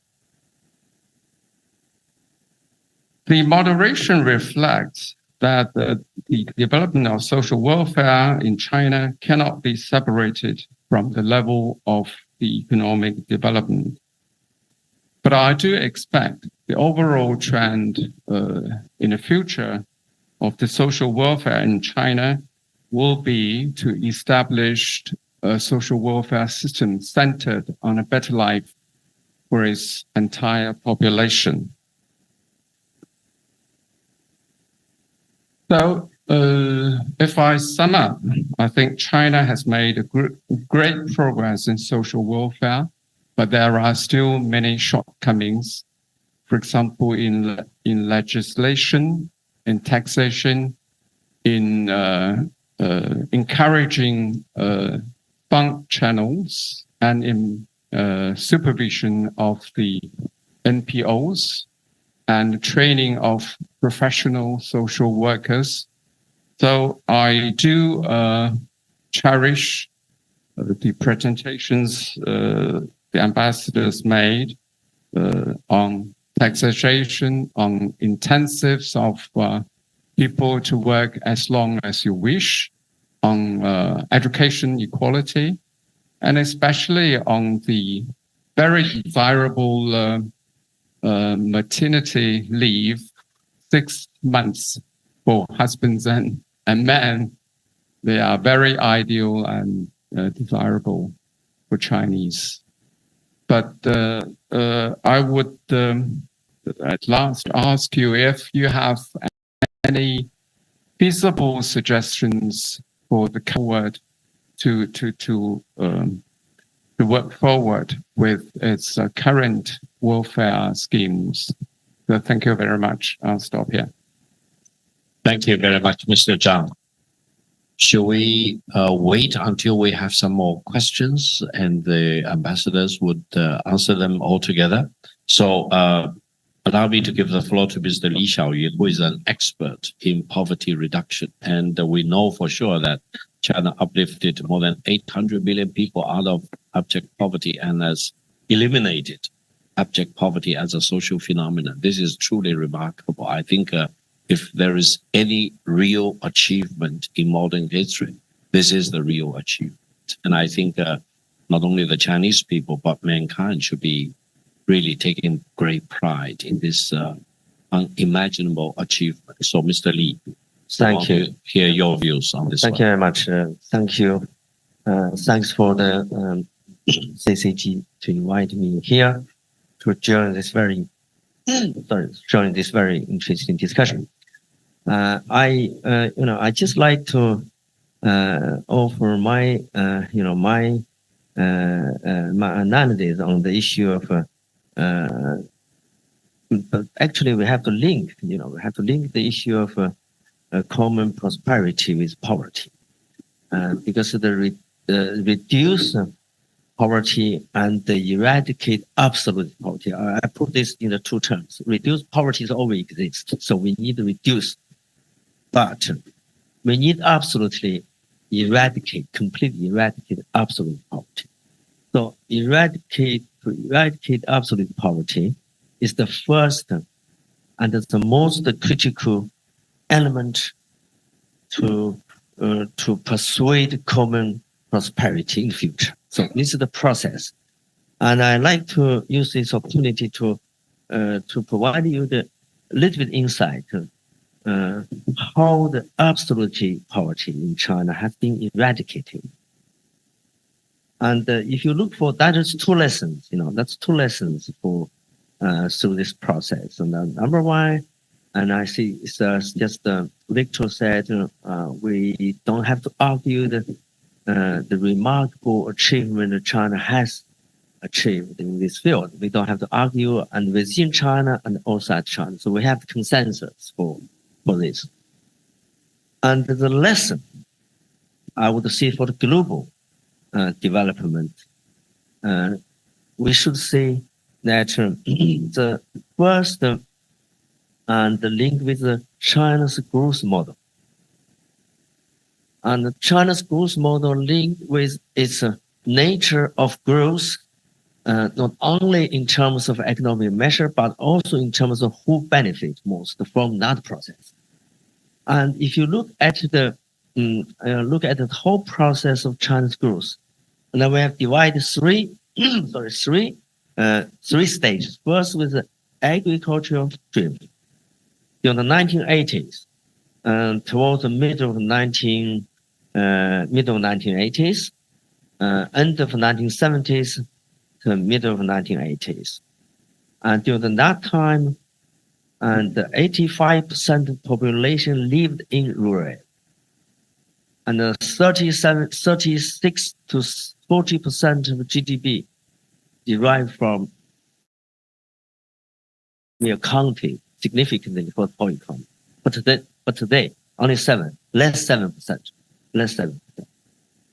And therefore, the first, and during that first stage of growth, and the farmers' income increased 17% over 6 years. The agriculture grew at 6 to 7% for 7 years. And it's highest in China's history, highest. So this means the first initial stage of the growth already become proper. It's very important. Otherwise, growth always decoupled with the poverty. Secondly, followed agricultural productivity increase and immediately rural industry. Rural industry in China we call township rural enterprises, 乡镇企业. Rural industry, and the farmers come out from agriculture, engaging in the industry, but not in the urban area, not in the city, and follow the massive industrialization and the urbanization. So moving people, for 500 million people moving out of the rural areas. So as Victor said, today we have also, less 30% of the around 30% of the people living in the rural area, but actually actually engaging with the agricultural population, it's only less 20%, less 20. So great transformation within 40 years. And with 40 years, great transformation, and the farmer, that benefited from the transformation process, they get income. So that is the first lesson now to see. And it is relevant to other developing countries. Very important, you're looking for the growth must be proper. And that's very different from the model. We look for the Nordic model, for the distributive model. So China, we're looking for common prosperity. We're looking for the poverty reduction. We have to look for the growth, as also Victor mentioned, and also others mentioned that we need cake, we need big cake. And in 1978, our average GDP per capita in US dollar on 158. So if we take nominal price today, and China's GDP per capita increased 100 times in nominal price, not in real price, in nominal price. And in real price, it's also many, many times. So that is the very important foundation for us to persuade common prosperity. And the second lesson I like to see the inequality. 1978, Gini coefficient in China was only 0.2. It's a very equal position, but a very poor position. And when the economy started to grow, and the inequality increased. So inequality increased to the level of 0.47 during the first part of this century, means around 2010, 2011, very high. So inequality. Therefore, China had to deal with a double challenge. One is to still need to reduce poverty, absolute poverty, and eradicate absolute poverty at the same time to deal with inequality. This is very difficult. Very difficult. It's not very easy. So we cannot either rely on, as we did before, that economic growth. So trickle down mechanism is no longer, there. And secondly, we cannot also use Nordic model to redistribute to everybody, can't do it. Therefore, we had a combined approach called the developmental approach. Developmental approach means we're dealing with people at the same time for economic growth and support for the economic growth. At the same time, we look for relevance and lessons we learned from Nordic social welfare state, the welfare system from Germany and from Europe. So I was during that process to learn a lot from the Nordic experiences, including pension system, everything we mentioned. I don't need to mention any longer. But here I like to see for the redistributive model, tanks and the transfer are but only part of the story. Because only depending on the transfer, the tanks and the transfer, still not enough. Why? Because to reach social services does not only mean money. So you give money, you subsidize students to in the school. But school need buildings, school need everything, school need infrastructure, need water, everything. Therefore, the improved social services is not just about budgeting through the treasury, the budgeting, looking for the education, teaching quality, but it still is within the overarching issue of development, meaning that you need a huge budget to support other areas like roads, school buildings, materials, teaching qualities, many, and also the nutrition, like the breakfast, the lunch, breakfast, nutrition, everything. Therefore, China adopted what I call the multi-party partnership. So look for what we did in equality and the Eastern and the Western development partnership, 东西协作. So in addition to the transfer, increasing kinds of transfer to the social protection system. So we have also the private partnership, the private business support poor areas, and we have also government institutions like universities, like my university. We have a responsibility for one county in Yunnan, and for many people who are not really familiar with this university, you are teaching, you are doing research, you can't do this work. So we have all this social responsibility to use our capacity financially. We need to contribute every year 3 million RMB to the county we actually put into the partnership officially, and we need to send our professors and the students there to do the social services, everything. So you see the partnership program, comprehensive multi-partnership program plus this one, looking for the. So these two lessons, I just like to add to your presentations and your information, and to give a little bit in-depth information to understand how China dealing with the absolute poverty as well as dealing with inequality economically and socially. And I don't have to mention lastly to say that politically, and as Madame Ma said, and this is a work which look at the UK case, 100 years, you reach that, and look for the Norwegian case, and there, if I'm, correctly, and it's also more than 100 years, and we have dealt with this complicated and very complex problem, social, economic, political problem within 40 years. It is very difficult. This requires a very, very strong and accountable leadership and the government, political commitment and political institutions. So thank you very much for this. Yeah.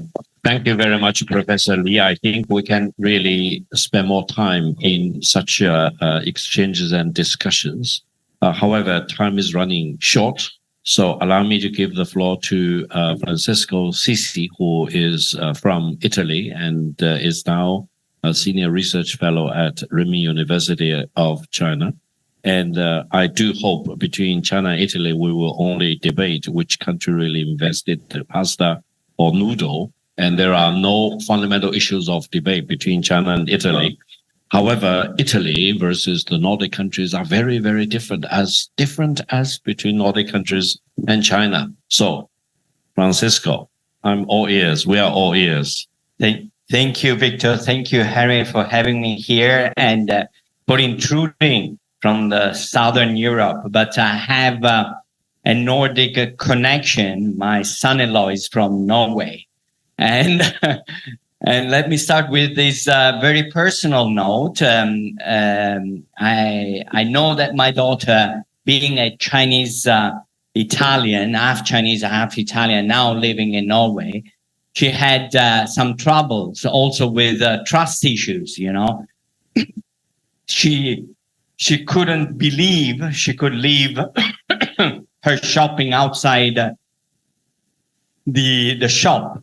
Or the coffee shop, and let alone a child, and nobody would take it. And also my son-in-law has troubles coming to Italy and mistrusting the shopkeeper when giving him a fair price. And so the issue of social trust and institutional trust, I think, is a problem for, as I think is for China. But on the Chinese experience, as Italian, I can see that the past anti-corruption campaign actually tried to address also this problem.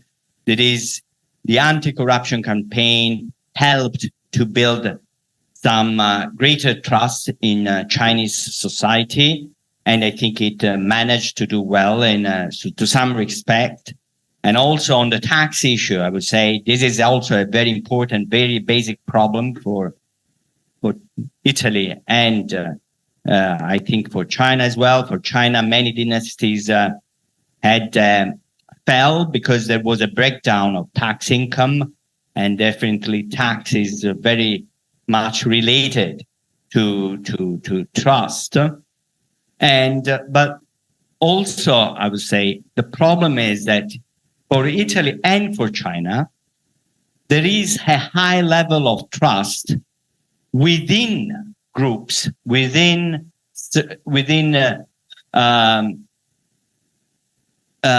groups of people. Chinese speak of guanxi, and Italy speaks of friendship, of camaraderies. And within this group of comrades, so to speak, in Italy, there is a very high level of trust. Now, what I would like to ask is, from your perspective, how could you transfer, how would it be possible to transfer this level of trust within certain groups to societal and institutional trust in society and states? And I think this is a very important subject for China. And also on the issue of trust, we now see that there is an international crisis of trust between China and some other countries, let's not mention with other countries.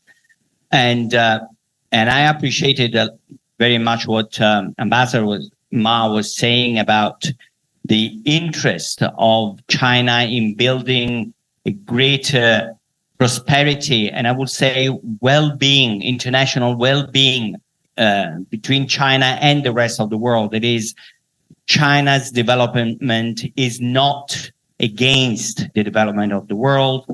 It is in favor and helps the development of the world. However, something is not going right. From your perspective, what could be improved here and what could be better done? Thank you so much. Thank you, Francisco. You raised some very important questions before the five ambassadors and Ambassador Ma have the floor to answer these questions.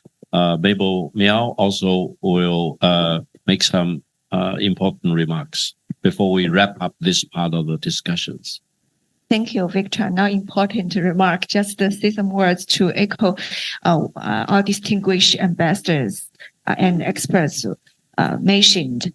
This is so exciting occasion and topic as according to the 20th CPC Party Congress report, the common prosperity is a topic in China. It's everywhere in China. We're talking about that. We would like to create the China's path to the common prosperity. But I would like to echo what Ambassador from Finland, you mentioned the education, the occasional education for individuals. I think the society is the teamwork of the individuals, actually. So what kind of young people we would like to educate it, and what kind of young people, their attitude to their life is very, very important. You mentioned one sentence that the Finnish education is preparing for life, not just academic. That is quite impressive. I think in China, all the parents are struggling for the kids' education. Actually, it's also the topic for the whole society. We need the young people to create the common prosperity. So what's their attitude to the common prosperity? What is their attitude to the life? So we need to learn from each other, from the Nordic countries' experience on the path to your common prosperity. But I think the final common prosperity is for human being, the whole human being. So this is a very inspiring opinion, stimulating opinion to me as well. As the time is limited, I just want to echo that. Thank you. Thank you, Mabel. Mike, you also want to make some points? Yes, please, Mike. Okay, thank you so much. Vice President of CCG, yes. Thank you, Victor. Maybe I start with what Deng Xiaoping was saying. If you look at China, 40 years open door policy, regardless whether it's black cat or white cat, whoever cat and mouse. I look at China phenomenon achievement in past 40 years goes, I believe, how we can create a welfare system for the society. 800 million population out of extreme poverty. That's proof evidence to the world. One of the things I really enjoyed this morning is with our ambassadors you are sharing from Nordic countries. Those can further help China to build a further bridge towards to next stage. I look at my fellow panelists from China share the reality of what the things we can do. But if we come from where we are, we look at it's like what we're saying. All the river will go to ocean, right? Regardless where you originate. So we all here work together with the Nordic countries to build the better future for the world, better future for society. Thank you.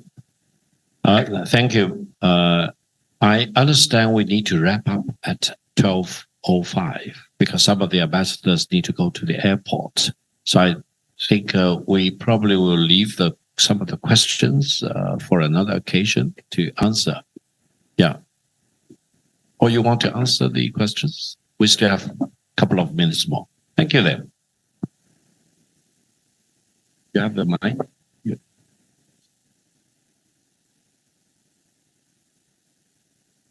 Okay, thank you very much. I just wanted to make a couple of comments because we also had a question from Professor Zhang about if we had any things that we could share back to China. First of all, I would like to say that I think that this session has shown how much of kind of common experiences we have, not least in the Nordic countries, because I could sign up to everything that my other Nordic ambassador friends have said today.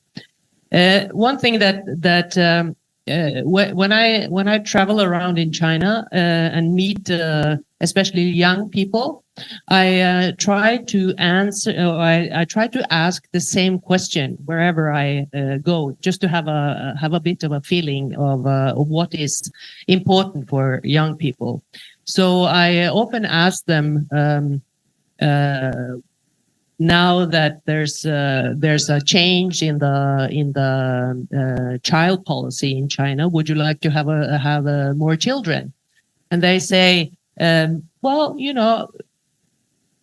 ideally yes, but no, because it's expensive to have children. It's expensive to have an apartment. It's expensive to provide for education. So I think that this is an area. Of course, I know that the Chinese authorities are doing a lot of work and is focusing a lot on this issue. But it is an area where I think the Nordic countries can provide some inspiration.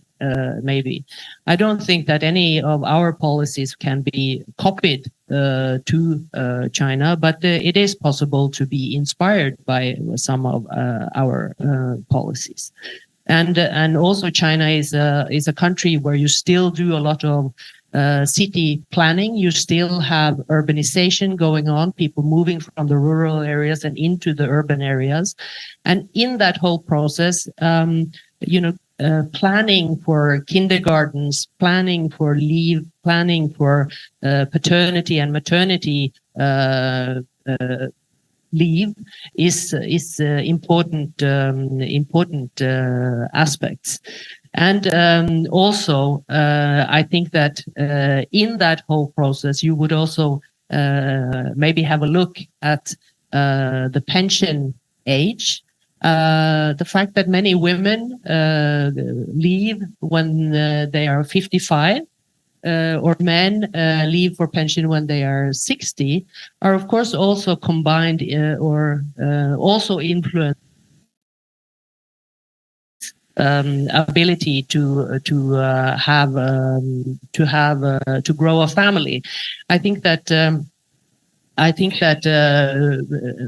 building more kindergartens, providing more childcare, providing paternity leave is important for the young families, but it is also important for people who are older in age, so they do not have to retire to stay at home to take care of their grandkids. So this is something that is joined together. But I would like to thank everyone for having this discussion with us today, and we have a lot that we could also continue on later on. Yes, Ambassador, please. Yes. Yeah, thank you so much. And I would say this has been a truly interesting discussion, and the contributions have been many and very interesting. I would say some of the concepts we've heard from our distinguished Chinese colleagues, it's like, I could sign up to all of the steps taken, but sometimes it's like, when you're playing with Lego, you have to know a way how to put them together.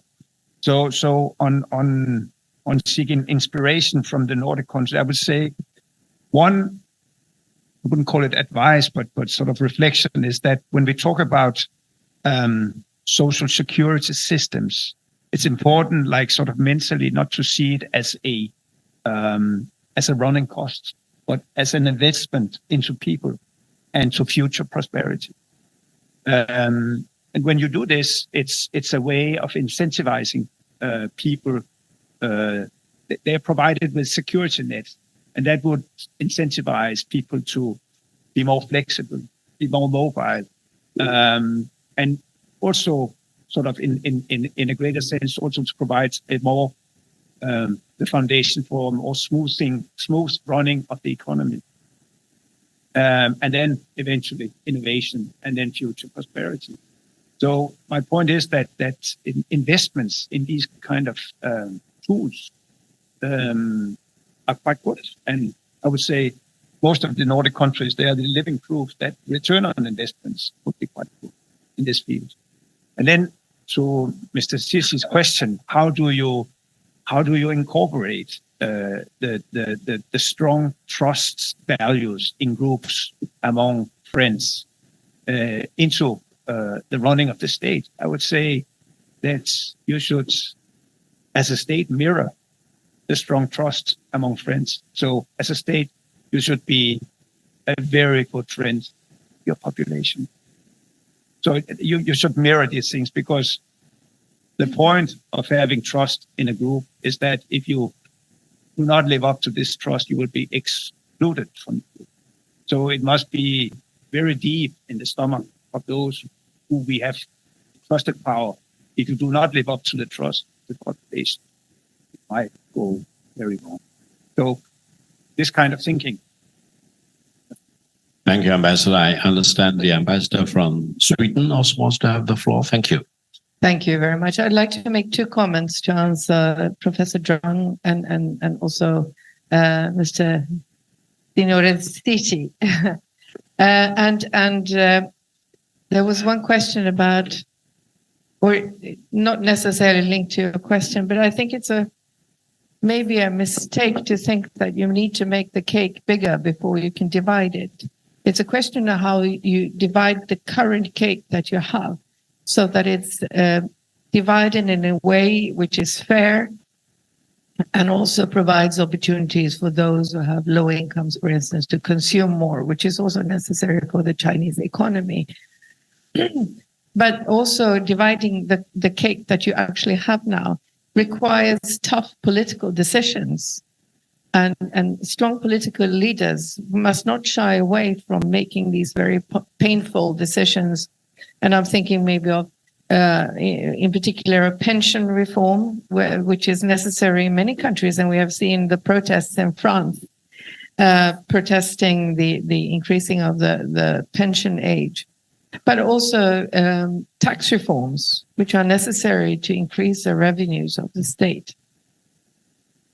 With regards to how to transfer trust to institutions, I think it's also very important for institutions to be held accountable. So how do you do that? How do you increase their accountability so that whatever policy decisions are made, none of us are perfect. If you make a mistake in your policies, how can that be redressed? How can you be held accountable for that and change it if need be? So I think that's also an important issue to instill and have accountability of your political leaders. Thank you. Thank you. I think you are making a very important point, whether the pie is big or small, divided very equitably so that everyone is very happy. And also allow me to make one quick point. I think many people in China, they are very much puzzled when they see people in France refusing to work longer. They demonstrate. I think lots of people in China want to work longer. They do not want to retire that early. So that's another story. Ambassador from Iceland, please. Thank you. Yeah, thank you very much. I would also like to respond to the questions of Professor Chung and Cici. I think it's important the point that he made that you cannot copy the Nordic model. For one thing, we have to acknowledge that our systems are different. So there are basic differences between our systems that make it difficult to copy the whole thing over. But there evidently we can learn from one another. We can learn from and we can get inspiration from one another, specific policies, and that is in both directions. We should learn from from your system, and you should learn from ours. But I want to, if I were to answer your question, with a single recommendation to come with, I would come with the same one of my Norwegian colleague. I experienced the same thing going about speaking to young people, especially young women, concerned about the ability to have a family and have work life, children, and complexities that surprise you, and you're not quite used to where you come from. But there are four elements in my system, where I come from, in my country, that contribute to the ability of young people to establish a family, have children, and work. First, education. We start in the school system when the children are very young to teach both boys and girls to cook, to sew clothes, to do handiwork, and to take care of children. So you start with them very young to understand they both have a part of the responsibility, and they both should contribute to the running of the family. And at home, we are accustomed to having our children cook for us and take part in preparing the meal, do the dishes, whether they're boys or girls. Number one. Number two, the daycare covered by my Norwegian colleague is very important. Number three, the parental relief was a revolution, both in terms of sensitizing men about their parental responsibility, that they have to also stop working when they have a child and share with their wives or the partner the upbringing of the child and bringing them into the education system. And last point there is also the care of the elderly. Often young people, it seems to me here, have difficulties because they have to take care of their elderly parents. That takes lots of room. We have solved that with public support, where elderly people can stay at home on their own longer and receive public support. And my generation, we did not have to take care of our parents on a daily basis. They could take care of themselves with the support of social services, and later, if they needed to go to an institution. On the trust issue, I agree with many things that are said. Here, two things. Again, education is something that I always believe in. This is where the Finns on the right. You have to start at the beginning. You have to educate people, and you have to educate children about trust. Second, transparency. We all have to share the same information. The government cannot have one information and the citizen another and the business another. All have to share the same information, whatever area it was, taxation, resource management, education, what it is. And that information has to be open to scrutiny, peer review, and discussion. And otherwise, you cannot trust the one you're working with if you don't know what they're doing with what you are giving. I'll leave it at that. Thank you. Thank you very much. The ambassador from Finland. Thank you. But just very quickly to wrap up from my part, we've heard here many times today the great achievement of China lifting 800 million people out of poverty during the last decades. But of course, the scale is very, very different. But I would maybe like to remind something about us Nordic countries.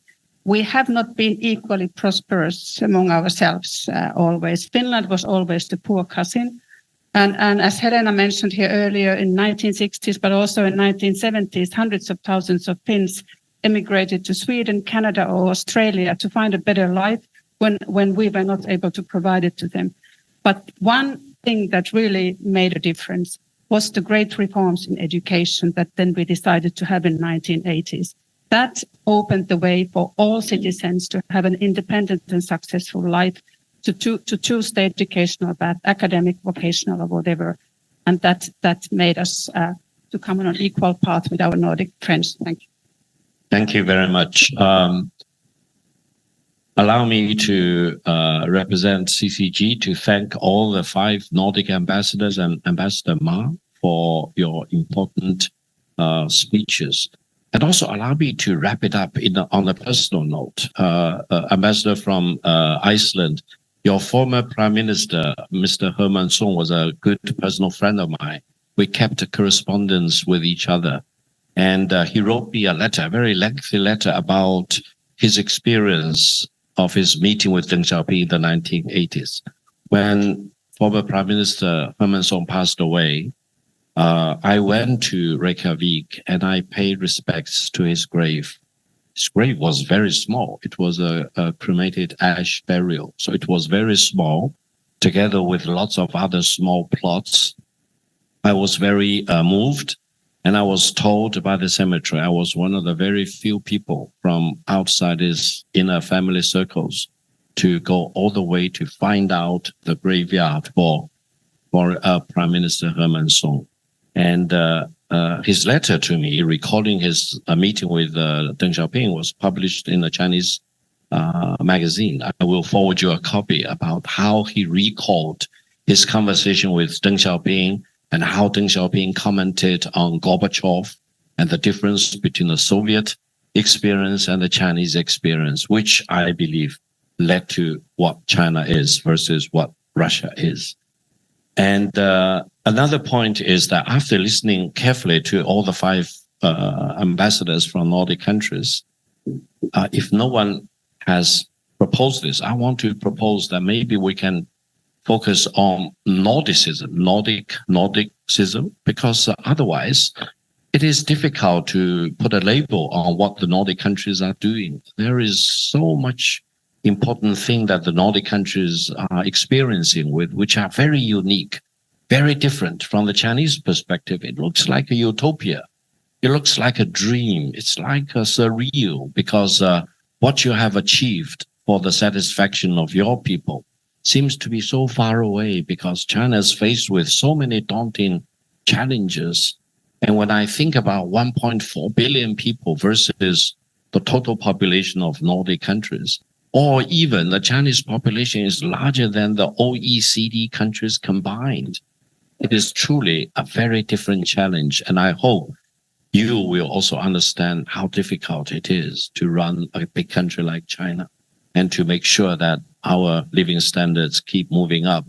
And I hope the Nordic countries will also support us in our continued economic and political reform to such an extent that your utopia will be our reality, probably many centuries later down the road. And on that note, I hope you will agree with me that we want to give loud applauses to the 5 Nordic ambassadors and Ambassador Ma. Thank you.